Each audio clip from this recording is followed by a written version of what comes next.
मंगल ग्रह, सूरज से चौथा ग्रह, सदियों से मानवता को मोहित करता रहा है। नंगी आंखों से भी दिखाई देने वाला इसका चमकदार लाल रंग ही इसे लाल ग्रह का नाम देता है। यह लाल रंग आयरन ऑक्साइड यानी जंग से आता है, जो इसकी सतह पर बहुत ज्यादा है। पृथ्वी के चमकदार नीले रंग के विपरीत मंगल ग्रह धूल भरा, लगभग जंग लगा हुआ परिदृश्य प्रस्तुत करता है। इसकी अनोखी सुंदरता और रहस्यमयी प्रकृति ने अनगिनत विज्ञान कथाओं और वैज्ञानिक जांचों को हवा दी है। सदियों से हम मंगल ग्रह को केवल दूर से ही देख पाते थे। सीमित जानकारी के आधार पर इसकी प्रकृति के बारे में अनुमान लगाते थे। क्या यह जीवन से भरपूर दुनिया थी, जैसा कि कुछ शुरुआती खगोलविदों का मानना था, या यह एक बंजर भूमि थी जिसमें सरल जीवों को भी सहारा देने के लिए आवश्यक संसाधनों की कमी थी? इन सवालों ने मंगल ग्रह के प्रति हमारे आकर्षण को बढ़ावा दिया और हमें आगे की खोज करने के लिए प्रेरित किया।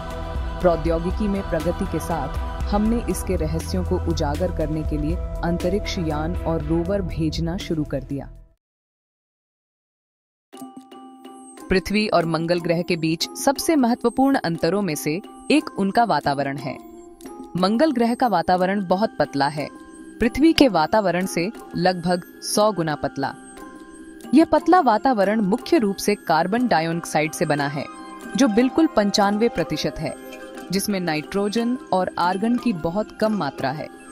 इस पतले वातावरण के लाल ग्रह के लिए कई निहितार्थ हैं। यह प्रभावी ढंग से गर्मी को रोक नहीं सकता, जिसके परिणाम स्वरूप ठंडा तापमान औसतन लगभग -63 डिग्री सेल्सियस या -81 डिग्री फ़ारेनहाइट होता है। पर्याप्त वातावरण की कमी का मतलब यह भी है कि मंगल ग्रह पर सूरज से हानिकारक विकिरण की बौछार होती है, जो इसे जीवन के लिए, जैसा कि हम जानते हैं, एक प्रतिकूल वातावरण बनाता है। मंगल ग्रह की सतह इसकी कठोर परिस्थितियों का प्रमाण है। धूल से ढका और चट्टानों से अटा पड़ा, यह एक उजाड़ लेकिन अजीब तरह से खूबसूरत दुनिया की तस्वीर पेश करता है। लाल रंग की धूल एक निरंतर उपस्थिति आयरन ऑक्साइड से भरपूर है, जो मंगल ग्रह के विशिष्ट रंग का स्रोत है। यह धूल हवाओं से उड़कर बड़े पैमाने पर धूल भरी आंधी पैदा कर सकती है, जो पूरे ग्रह को अपनी चपेट में ले लेती है। ये तूफान, जो हफ्तों या महीनों तक चलते हैं, मंगल ग्रह के पतले वातावरण की गतिशील प्रकृति और ग्रह की सतह पर इसके प्रभाव का प्रमाण है। खंड 4 चट्टान और बर्फ के दिग्गज। अपने उजाड़ रूप के बावजूद मंगल ग्रह हमारे सौर मंडल की कुछ सबसे नाटकीय भूवैज्ञानिक विशेषताओं का दावा करता है। ओलंपस मॉन्स एक ढाल ज्वालामुखी ग्रह के ज्वालामुखी अतीत के प्रमाण के रूप में खड़ा है। यह हमारे सौर मंडल का सबसे बड़ा ज्वालामुखी है, जो माउंट एवरेस्ट से 3 गुना ऊंचा है। वल्लेस मैरिनेरिस भी उतना ही प्रभावशाली है, जो घाटियों की एक ऐसी प्रणाली है जो आकार में ग्रैंड कैन्यन को बौना बना देती है।